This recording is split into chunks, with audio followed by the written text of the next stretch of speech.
Assalamualaikum warahmatullahi wabarakatuh. Perkenalkan, nama saya Rahmadani dengan NIM A40120-125 dari Prodi S1 Pendidikan Guru Sekolah Dasar.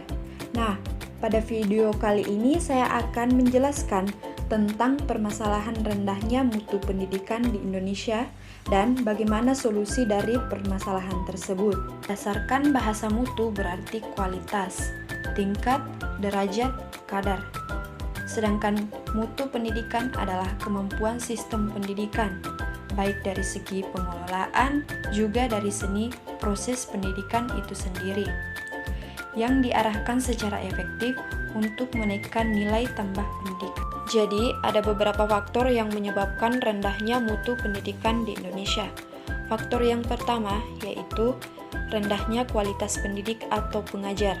Nah, pendidik seharusnya mempunyai motivasi untuk memperbaharui keilmuannya dengan lebih banyak membaca dari media tulis maupun media elektronik.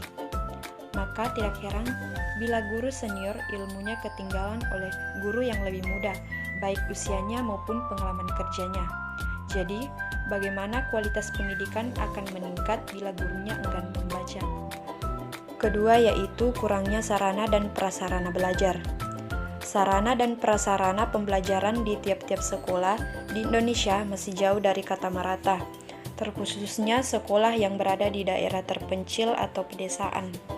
Yang ketiga yaitu kurang relevannya kurikulum yang dibuat pemerintah, khususnya untuk daerah terpencil atau daerah pedesaan.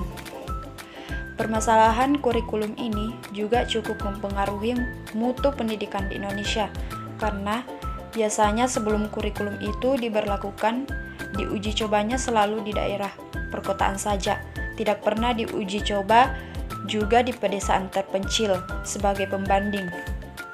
Baru dianalisis kelebihan dan kekurangannya. Keempat yaitu kurang pedulinya pihak orang tua siswa terhadap pendidikan anaknya, khususnya di daerah pedesaan. Nah, seharusnya orang tua siswa sepenuhnya membebankan pendidikan anaknya terhadap guru. Karena guru mendidik anak hanya sekitar 5-7 jam di sekolah. Orang tua siswa harus memperhatikan anaknya di rumah. Tanyakan apakah ada PR tidak. Kalau ada PR, suruh dikerjakan bila perlu. Dan alangkah baiknya bila orang tua membimbing anaknya dalam membuat PR. Bila tidak ada PR, tetap anak disuruh belajar walaupun besoknya tidak ada ulangan atau tes formatif maupun sumatif.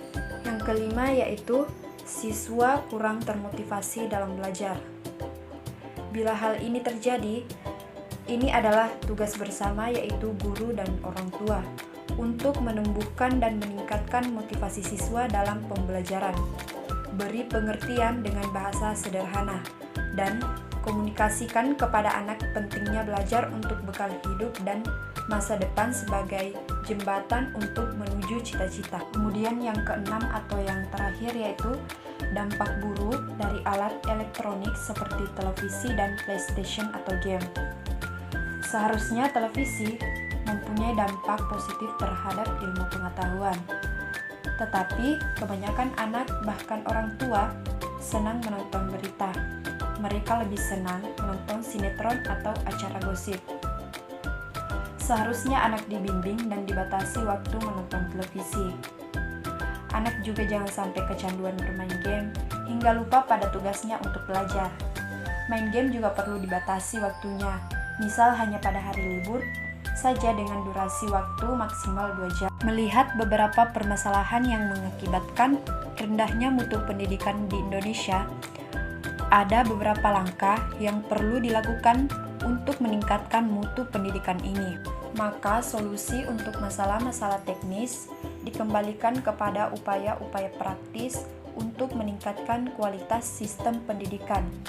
Misalnya rendahnya kualitas guru. Nah, di samping itu diberi solusi peningkatan kesejahteraan dan juga diberi solusi dengan membiayai guru melanjutkan ke jenjang pendidikan yang lebih tinggi dan memberikan berbagai pelatihan untuk meningkatkan kualitas guru.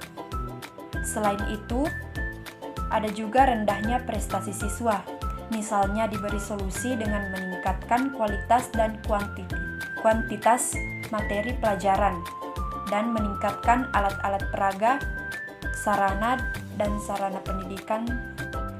Langkah yang pertama yang bisa dilakukan adalah memberikan solusi sistematik, yaitu solusi dengan mengubah sistem-sistem sosial yang berkaitan dengan sistem pendidikan. Seperti yang kita ketahui, sistem pendidikan di Indonesia sekarang ini ditetapkan dalam konteks sistem ekonomi kapitalisme yang berprinsip antara lain meminimalkan peran dan tanggung jawab negara dalam urusan publik, termasuk pendanaan pendidikan.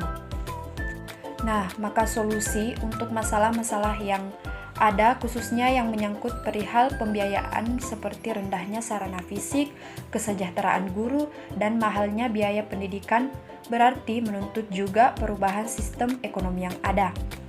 Maka sistem kapitalisme saat ini wajib dihentikan dan diganti dengan sistem ekonomi Islam yang menggariskan bahwa pemerintahlah yang akan menanggung segala pembiayaan pendidikan negara. Kemudian langkah yang kedua yaitu solusi teknis, yakni solusi yang menyangkut hal-hal teknis yang berkaitan langsung dengan pendidikan. Solusi ini misalnya untuk menyelesaikan masalah kualitas guru dan prestasi siswa. Nah, jadi itulah tadi sedikit penjelasan mengenai permasalahan rendahnya mutu pendidikan di Indonesia dan bagaimana solusi dari permasalahan tersebut. Jika ada kekurangan, mohon dimaafkan. Sekian dari saya. Terima kasih. Wassalamualaikum warahmatullahi wabarakatuh.